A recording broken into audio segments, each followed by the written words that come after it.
स्वागत है आपका dark side story YouTube channel में। अगर आप हमारे चैनल पर नए हैं तो सब्सक्राइब करना ना भूलें। जब सन्नाटा भी डरने लगे तो समझ लो कि वहाँ कोई है जो खामोशी से तुम्हें देख रहा है। हर कहानी का एक सच होता है और कुछ सच्चाइयाँ इंसान नहीं, आत्माएं बताती हैं।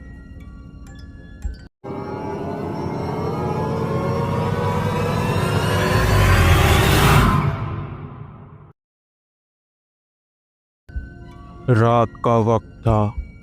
चांद आधा था और जंगल की हवा में अजीब ठंड थी।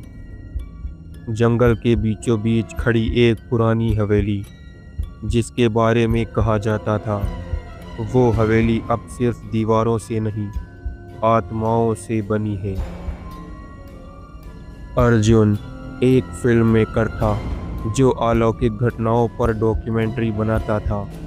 उसका नया प्रोजेक्ट था राजवाड़ा हवेली, एक ऐसी जगह जहां पिछले 80 सालों से कोई नहीं गया था।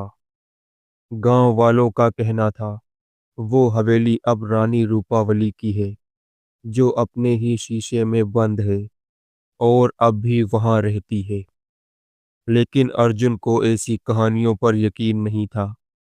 वो कहता था भूत नहीं होते, बस अधूरे किस्से होते हैं। शाम का वक्त था जब अर्जुन और उसकी टीम हवेली पहुंची। दरवाजा जोर से धकेलने पर खुद ही चरमराता हुआ खुला। अंदर धूल मकड़ी के जाले और पुराने फर्नीचर की सड़ान थी। एक पुराने कमरे में दीवार पर एक बड़ा शीशा लगा था। टीम का एक लड़का बोला, सर इसमें चेहरा साफ नहीं दिख रहा। अर्जुन हंसते हुए बोला, मत देख, कभी कभी शीशे में जो दिखता है वो नहीं होता। रात के करीब 2 बजे। सब सो चुके थे, लेकिन अर्जुन अभी एडिटिंग कर रहा था। अचानक हवा का एक तेज झोंका आया और वो शीशा चमक उठा। अर्जुन पास गया और देखा शीशे में उसके पीछे कोई खड़ा है।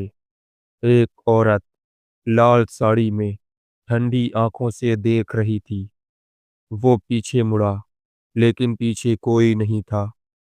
लेकिन जब उसने फिर से शीशे में देखा, औरत मुस्कुराई और बोली, कहानी सुनोगे मेरी? उसकी आवाज भारी थी, जैसे किसी गुफा से आ रही हो। मैं रूपावली, इस हवेली की आखिरी रानी। मेरे पति सेनापति विक्रम ने मुझे धोखा दिया। मेरे ही सामने मुझे इस शीशे में बंद कर दिया, क्योंकि मैंने उसका सच जान लिया था। अब जो भी इस हवेली में झूठ बोलता है वो मेरा हिस्सा बन जाता है।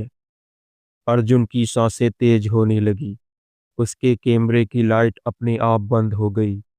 अंधेरे में बस वही औरत थी और शीशे में अब अर्जुन का चेहरा सड़ने लगा था। सुबह जब गांव वाले हवेली पहुंचे तो दरवाजा खुला हुआ मिला। अंदर कोई नहीं था, सिवाय दीवार पर टंगी एक नई तस्वीर के। अर्जुन की मुस्कुराती हुई तस्वीर, बिल्कुल वैसे ही जैसे रूपावली मुस्कुराती थी।